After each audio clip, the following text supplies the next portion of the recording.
Bom dia aos ouvintes. Estamos aqui à disposição para essa prosa. A prosa é uma coisa... Também é judaica? É judaica. Conversar, e a conversa, de tudo que a natureza deixou para o ser humano, a conversa é a mais sagrada. Por isso o valor da palavra. A palavra de Deus. Os hebreus educou seus filhos com palavras sábias e dizendo que a palavra sábia é a palavra de Deus. Por isso, das celebrações, o valor da homilia, um dos momentos mais importantes numa celebração religiosa é, no caso da celebração católica, é a homilia.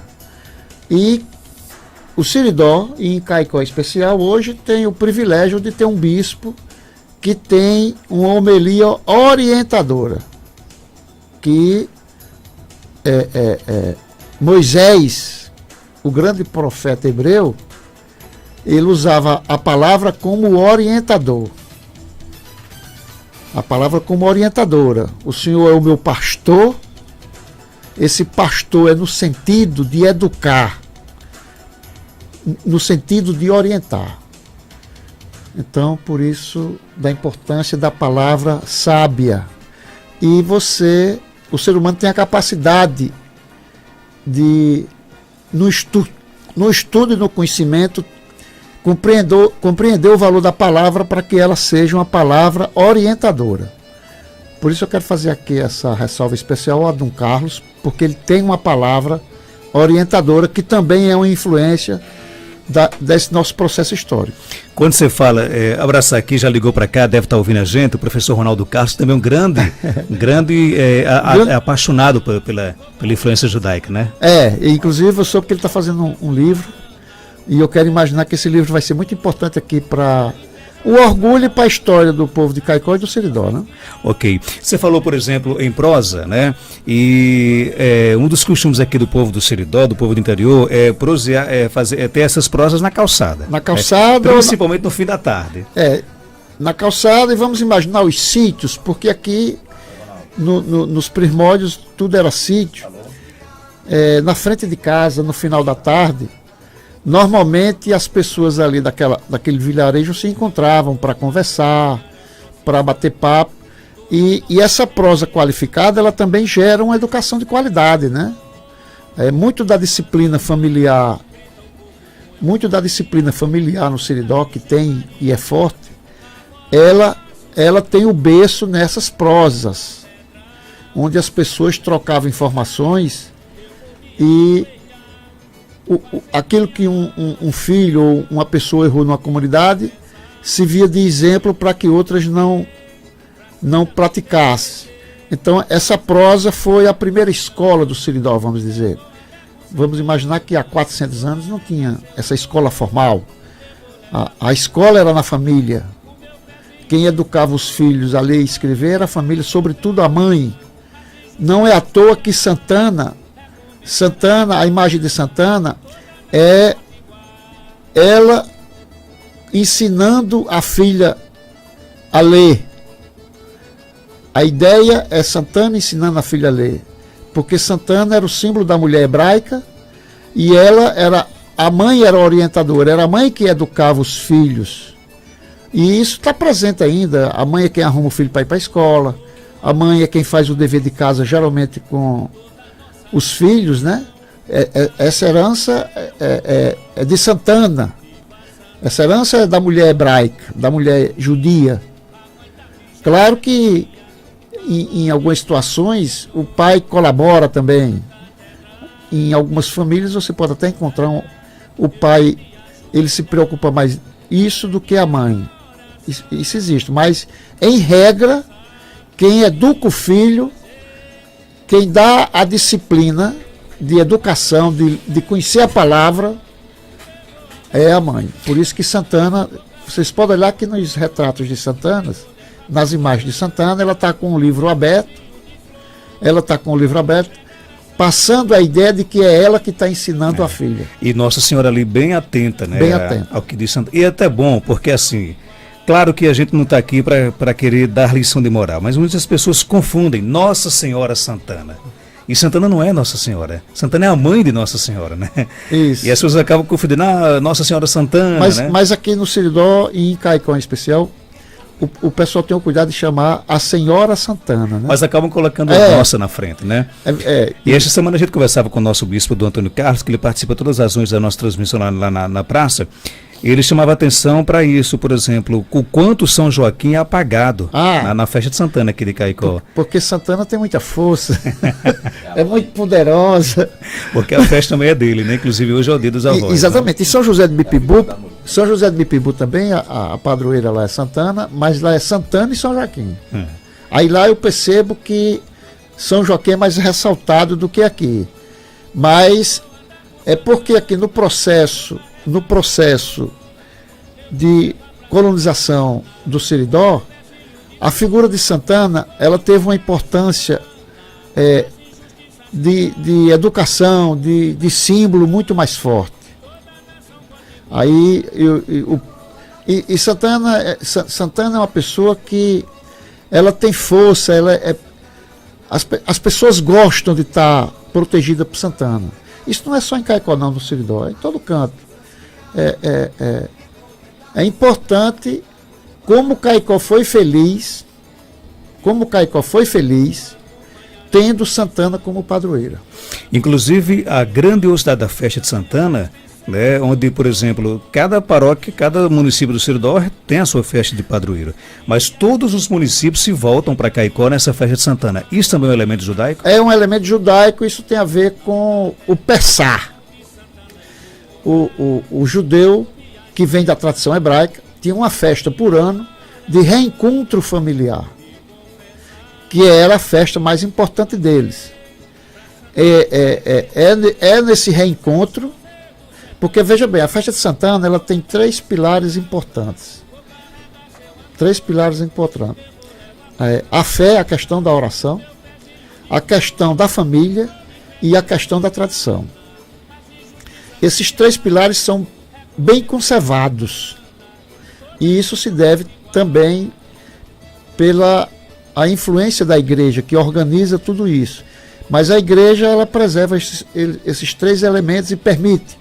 Por exemplo, tem padres radicais que não ia permitir uma festa como aquela de ontem, em frente à igreja, onde as pessoas tomam cerveja. E às vezes nem tomam comedidamente, há um certo exagero. A igreja não orienta isso. Mas, no caso da festa de Santana, se tolera pela tradição. E esse elemento é importante da tradição. A guloseima lá também, muita comida. A igreja não recomenda isso. A bebida e comida você tem que degustar com moderação. Mas tem essa tradição. Aqui você fez uma entrevista recente, a ideia do rabo cheio, né? São termos populares que isso vem da tradição. O siridoense tem mesa farta. Então, a feirinha ontem simboliza também essa comunhão de mesa farta. Farta no sentido da bebida e farta no sentido da comida. Mas o elemento central da feirinha é a comunhão. Ali, simbolicamente, é o grande reencontro das famílias do Seridó, em que pese, cada família hoje aqui em Caicó tem suas festas particulares, os medeiros, os vales, os araújos, os panelas, né? Eles fazem seus reencontros específicos, mas a feirinha simboliza esse reencontro de todas as famílias, que isso é uma origem do Pessah judaico, que é essa festa, onde as pessoas têm que se vestir bem para acolher bem quem chega. Por isso que a gente compra a melhor roupa. Passa o ano com as mesmas roupas, mas na festa de padroeiro compra uma roupa nova. Eu conheci umas professoras em Natal que não conheciam muito da cultura do Seridó. Elas vieram ser professoras aqui na universidade e elas comentavam que o povo daqui era muito vaidoso, se vestia muito bem. Aí eu dizia para elas, olha, tem dois tipos de vaidade. A vaidade que ofende e a vaidade que abraça. O povo do Seridó, quando ele se veste bem, é possível que você encontre o elemento da vaidade de mostrar uma camisa de grife. Mas o elemento central é se vestir bem para receber quem chega bem, receber com alegria. A roupa boa, geralmente as reformas das casas aqui se dá antes da festa de Santana, onde no resto do país esse processo acontece no mês de dezembro. As pessoas aqui do Seridó, em especial de Caicó, esse processo é no mês de julho, porque é o grande pessar da família do Seridó. Quais outros elementos você consegue identificar na festa de Santana de Caicó? Caicó e Currais Novos também, né? As iguarias, as comidas bem elaboradas, se vestir de branco. Eu participei da passeata de abertura, onde as pessoas se vestem de branco. A procissão de encerramento, quase todo mundo vai de branco. Isso é uma tradição hebraica. As iguarias, a comida bem feita. Eu quero fazer um destaque aqui ao filhós com mel. O filhós com mel, ele é citado na Torá, na Bíblia judaica, na Bíblia dos judeus, que é o Velho Testamento da Bíblia católica. O Velho Testamento é a Bíblia judaica.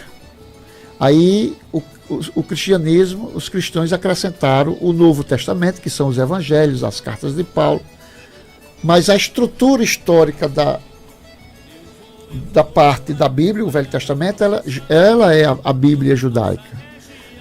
A gente tem que entender que os hebreus influenciou as 3 mais importantes religiões monoteístas do mundo, que é o judaísmo, o cristianismo e o islamismo. Todas elas têm elementos hebraicos, todas elas, umas mais, outras menos.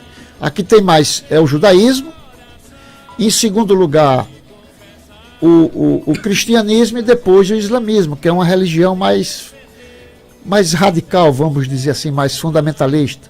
Mas todas elas têm sua estrutura na base hebraica. Agora, Janduí, eu acho que quem está em casa pode estar se perguntando, mas como é que esses elementos, esses costumes chegaram aqui no Seridó? Essa é a parte mais importante, que se isso nas escolas for dito, próximo do que a gente vai falar, vai ficar melhor compreensível. Caicó tem habitações em Caicó aqui há 10 a 15 mil anos. Eram os índios. A partir de 1500 houve uma ruptura. Com o descobrimento do Brasil, o Seridó sofreu uma ruptura cultural, que aí a história precisa contar isso melhor aqui. No tempo que eu era estudante aqui, se partia do princípio que a partir de 1720, 1730, com a chegada da igreja, é que começa esse povoamento. Hoje já se admite que esse povoamento começou mais ou menos em 1640, com a invasão holandesa em Pernambuco, e já tinha esse processo de habitação de colonos europeus aqui. Hoje já se estuda que esses primeiros colonos europeus, eles chegaram aqui por volta de 1540. Aí qual é a dificuldade? Esses europeus que começam a chegar aqui no Seridó em 1540, eram judeus refugiados, judeus fugindo da Inquisição, que era um processo violento contra os judeus. Na Espanha e Portugal isso tinha mais forças, mas com a evolução econômica da cana-de-açúcar em Recife, e lá muitos donos de engenho, muitos comerciantes começaram a ganhar dinheiro, a ficar ricos. Isso despertou também interesse, porque o processo da Inquisição, qual era a primeira providência? Resgatar todos os bens do denunciado. E quem denunciava ganhava um prêmio, e a corte pegava todos os bens daquele denunciado, por prática herege, ou seja, naquela época, praticar o judaísmo, você estava cometendo um pecado. E o processo caminhava, que muitas vezes terminava com a morte na fogueira. Então, a habitação o povoamento do Brasil se deu com esse povo fugindo da Europa, sobretudo. Muitos deles, a condenação não era de morte, era de degredo. Eles eram degredados para as colônias. Portugal tinha interesse de povoar as colônias. Aí pegava esses judeus e os que não iam para a fogueira eram degredados para a colônia do Brasil, e com isso Portugal ia povoando. Muitos deles, para não morrer, se convertiam ao cristianismo, que é a ideia do cristão novo. E muitos deles se negavam pela força da religião. Eles achavam que se converter ao cristianismo, eles estavam negando o Deus deles. Então o que é que eles faziam? Eles se refugiavam em locais que não tinha ninguém para praticar a doutrina religiosa deles. Eu quero imaginar que a partir dessa evolução de Recife com a cana-de-açúcar, muitos desses judeus se refugiaram no sertão. E uma colônia que se organizou e se identificou muito foi essa colônia que veio aqui para o Siridó. Inclusive, esse nome Vale do Siridó, que muita gente pensa que é indígena, hoje já está cabalmente provado que a palavra Siridó é uma palavra hebraica. Provavelmente foram esses primeiros colonos que denominou essa região Vale do Siridó. Siridó no hebreu significa terra de Deus, terra protetora, a terra que Deus permitiu eu me refugiar. E essa palavra pegou Siridó. Tem um documento, quando Duarte Coelho era donatário em Olinda, que registra uma comissão do Vale do Siridó visitando Duarte Coelho em 1548. Só que Duarte Coelho registrou uma comissão indígena. Aí, qual é a questão? Duarte Coelho ele era judeu. A esposa de Duarte Coelho era judia. Foi ela que deu o nome de Olinda. A cidade de Olinda, esse nome foi dado pela esposa de Duarte Coelho. E ele certamente sabia que aqui no Siridó tinha uma colônia de judeus. Ele recebe porque ele tinha um interesse grande nesse intercâmbio, porque sem o couro,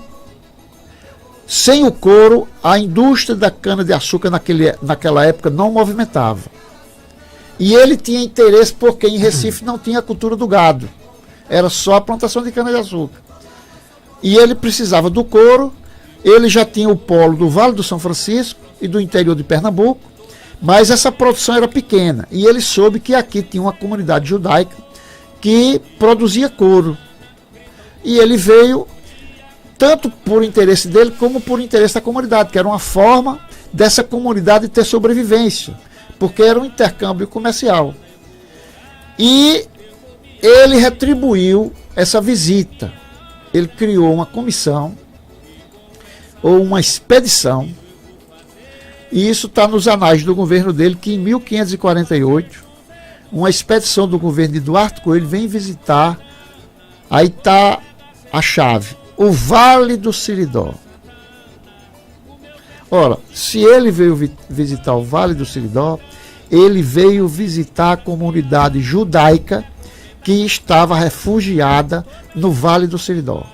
Interessante isso, né? E isso foi importante porque, a partir desse momento, esses primeiros colonos siridoenses passam a vender couro, carne e queijo para Pernambuco, para Recife, porque o intercâmbio comercial do Siridó até 1850, até 1890, era com Recife.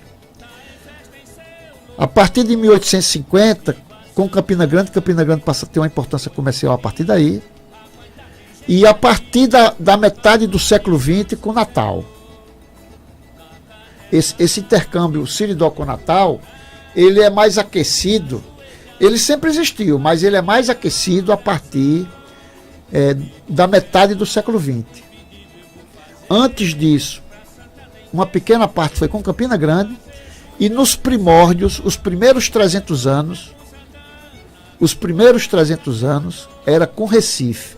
Por isso dessa influência do Seridó com Pernambuco. O Carnaval de Caicó é um carnaval pernambucano. As bandas de músicas é uma influência pernambucana. E durante muito tempo aqui, quem tinha dinheiro, quem tinha condições econômicas, os filhos iam estudar em faculdade em Pernambuco. Era lá, e muitos padres, os mais antigos, faziam o seminário em Olinda. Hoje Caicó já tem seminário, Natal já tem seminário. Facilita pela distância, mas a estrutura, o alicerce dessa nossa estrutura cultural era Pernambuco. E os primeiros colonos, lá de 1540, eles fugiam de Recife, sobretudo.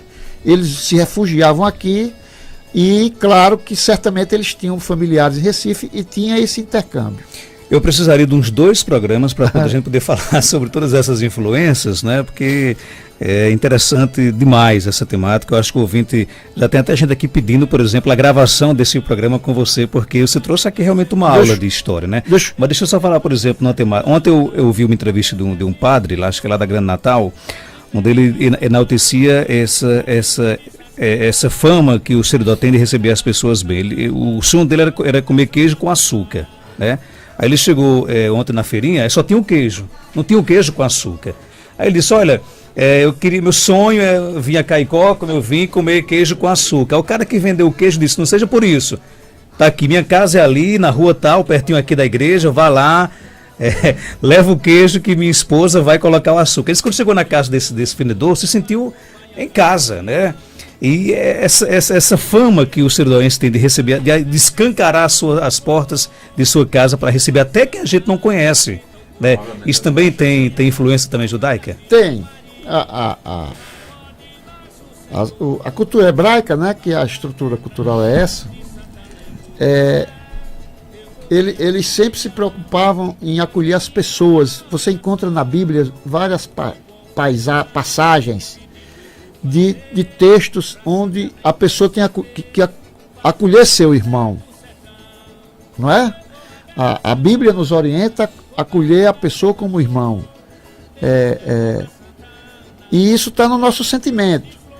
Isso também é o seguinte: nesse processo de colonização, as pessoas aqui viviam muito isoladas. Então,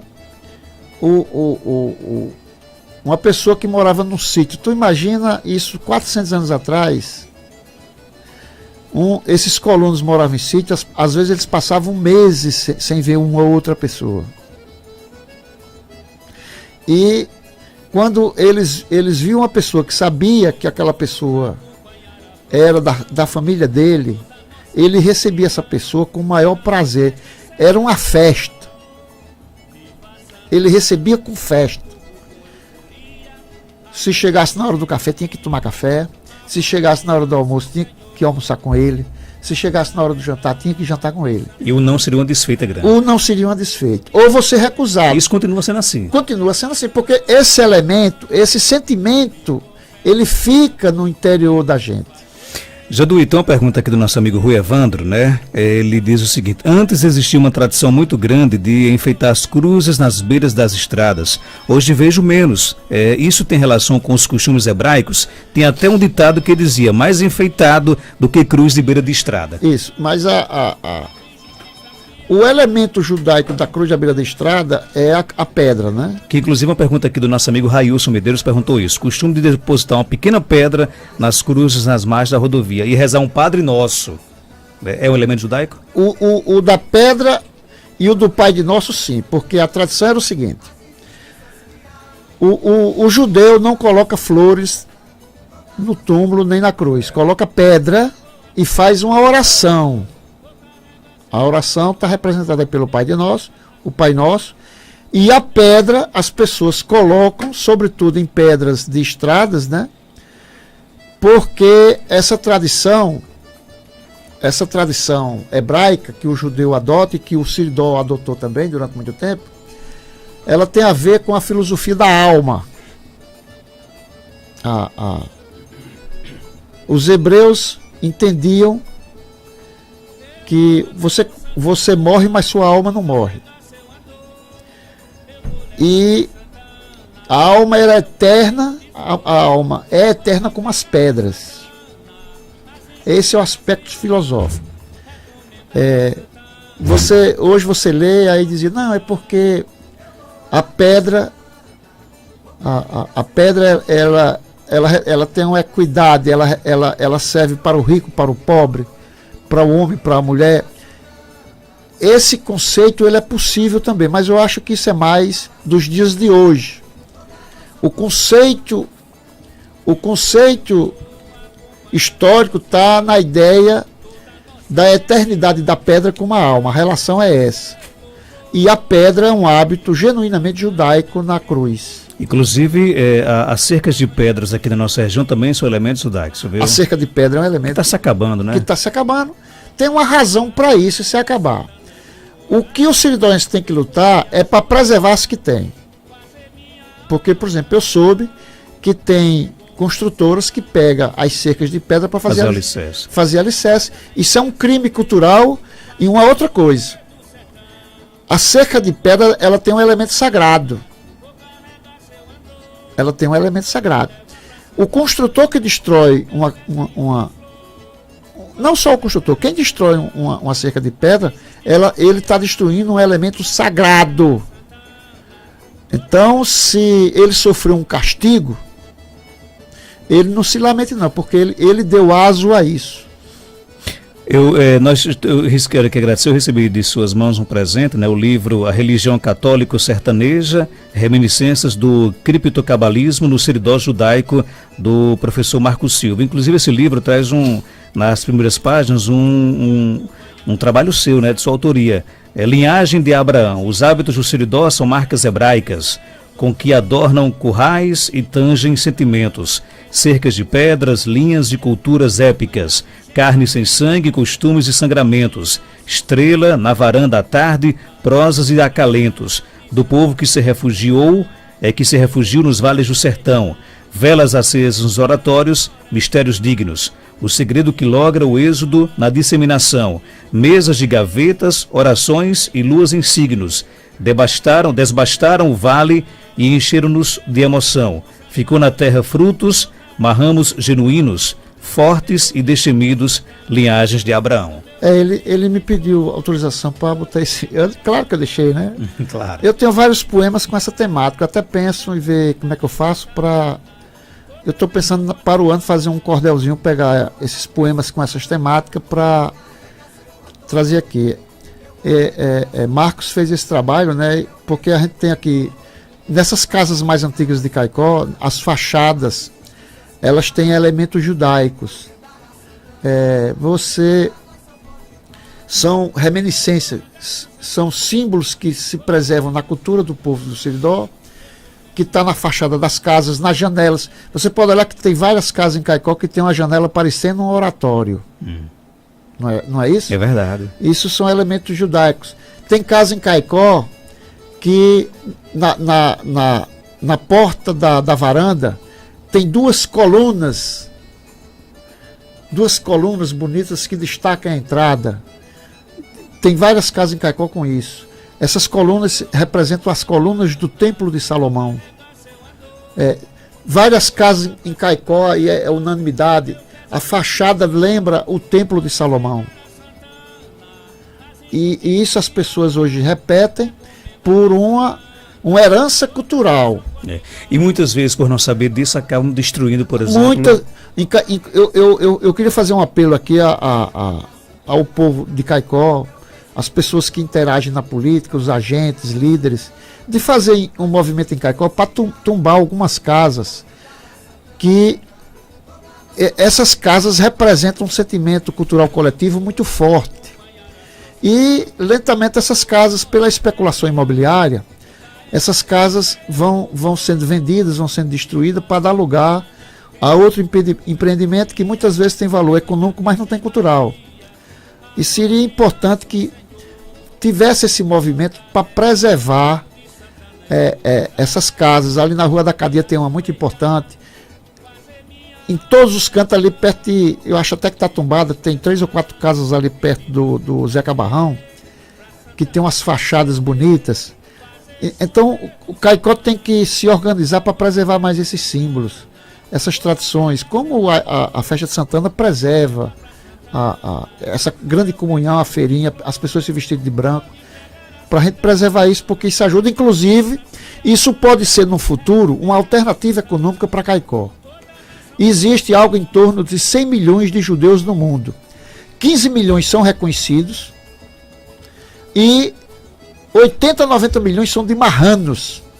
Ou seja, pessoas de origem judaicas que lentamente começam a se organizar. E a maior colônia judaica no mundo, fora Israel, foi o Seridó. Isso aqui pode ser no futuro um grande ponto turístico de judeu. Basta o povo se organizar, preservar esses elementos, e Caicó vai ter um fruto econômico muito forte, se souber preservar e trabalhar com isso. Janduí, obrigado pela sua participação. Nossa amiga Betânia de Paulo Jorge está aqui. Lembrando que na lateral da igreja de Santana todas as casas foram tombadas. Coisa boa, né? Já é um passo importante. Já é um passo importantíssimo, né? Agradecer aqui ao professor Ronaldo Carlos, está aqui interagindo bastante aqui. Até pé do áudio do programa, que segundo ele vai servir bastante para no trabalho que ele está fazendo. Ele está escrevendo um livro aqui, e quer que colocar muitas dessas informações suas no livro dele, né? Está lhe mandando um abraço. Janduí é um irmão, né? Estive com ele junto no primeiro encontro brasileiro de estudos criptojudaicos em Recife, né? Segundo ele, o Seridó é o epicentro do fenômeno judaico na região, reconhecido hoje internacionalmente. Dr. João Braz de Araújo, aquele abraço. Bom dia, Marcos. Parabéns ao amigo e colega Janduí pelas valiosas informações sobre o nosso povo seridoense. João Medeiros, a herança, a memória do Seridó daqui, numa aula de história pelo poeta Janduí. Até rimou, né? Janduí, eu passaria aqui o tempo todo aqui conversando com você, mas infelizmente nosso tempo estourou. Quero aqui agradecer a sua disponibilidade. Quando nós convidamos, marca o dia, tal dia estaria aí para falar sobre esse tema, né? Espero que tenhamos outras oportunidades para, com mais tempo, a gente falar um pouco mais dessas influências, né? Eu tenho certeza que muitas pessoas que nos escutam agora talvez nem sabiam, né? Que é um pequeno costume teve aí uma influência, um elemento judaico, cultural, né? Obrigado pela sua participação. Eu é que agradeço, e o povo de Caicó, a partir de agora, construir a ideia de que o Seridó tem o maior museu judaico aberto do mundo. E gratuito. Trabalhar essa ideia, que isso vai ser um elemento importante para a economia da região.